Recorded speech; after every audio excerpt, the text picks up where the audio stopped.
Hey everybody, this is Kenji from Riichi Mahjong Central here with another episode of Riichi Strategy as we go over certain methods and theories from the Ji Uzaku Haikouritsu book. Description is down below if you guys want to go ahead and purchase the book and support the author. But we're going to be translating it in English as always, and in this episode we're going to be covering the second half of the 6-block theory.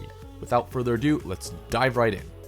Okay, let's go ahead and look at this hand here. It's a similar hand that we've gone over in the past episodes of the 6-block theory, but we were explaining that discarding the 3 or 7 mon is probably a very logical choice, but this specific case, there's actually a third option, and the third option is discarding the 9 pin. And by discarding the 9 pin, we're now able to see a possible 2-3-4 or 1-2-3 sanshoku, like so. Although your actual ukeide is going to be less compared to discarding the 3 mon and 7 mon, you're now able to aim for a bigger hand, for example, a Riichi Tangyao Pinfu Sanshoku, so the possibility and the return is pretty high. And this is a very effective way of thinking, especially if you're behind in points, getting closer to the all-as. Let's say, for example, we're aiming for a 2-3-4 Sanshoku, and we're basically thinking the 5-block method instead of the 6-block. And even though we do it that way, discarding the 9 pin actually does make sense.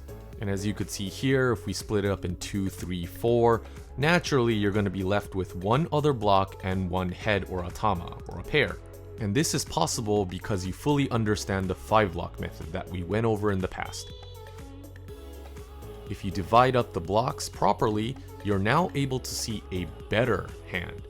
So what we're trying to say here is you fully have to understand the 5-block method, and the difference between the 5-block and the 6-block is being able to see that third option, discarding that third possible option to aim for a bigger hand. So comparing the 5-block and the 6-block, there is no correct answer in this case.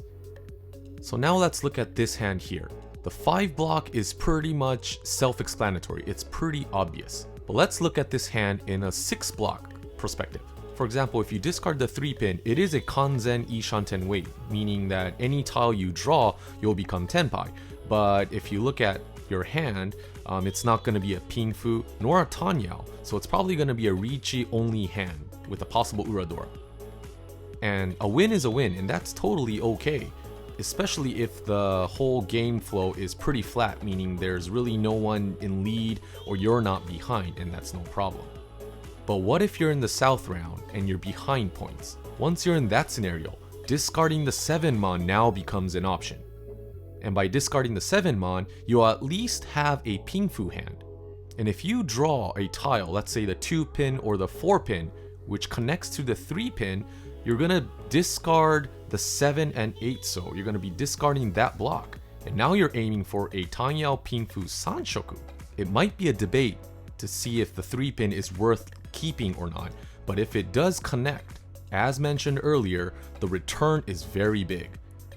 So what we're trying to say here is try to avoid the Riichi Nomi hand, Riichi only hand, and aim for a bigger hand with bigger points.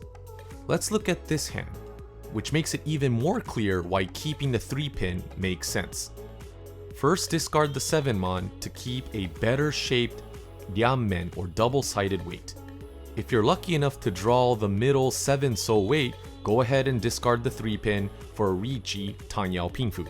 But if you draw a 2 pin or a 4 pin that connects with the 3 pin, switch that block with the 6 and 8 so, which would obviously connect to a better hand, meaning Sanshoku.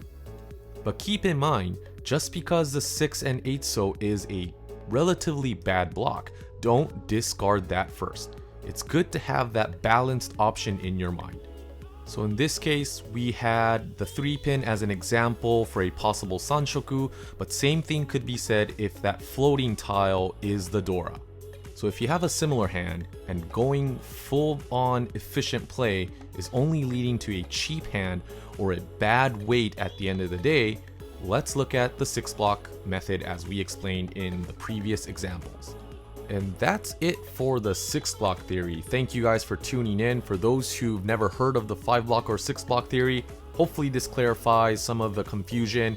And for those who have heard and have been implementing the 5-block and 6-block theory, starting from next time, we are going to be introducing a new theory and it's going to be called the Ishanten peak theory. You guys might have heard of it, you guys might have seen it before, but we'll go over that in detail because we don't think it's been covered in English so far. So keep an eye out, go ahead and click the subscribe button and like the video, comment if you guys have any questions, and we will see you next time.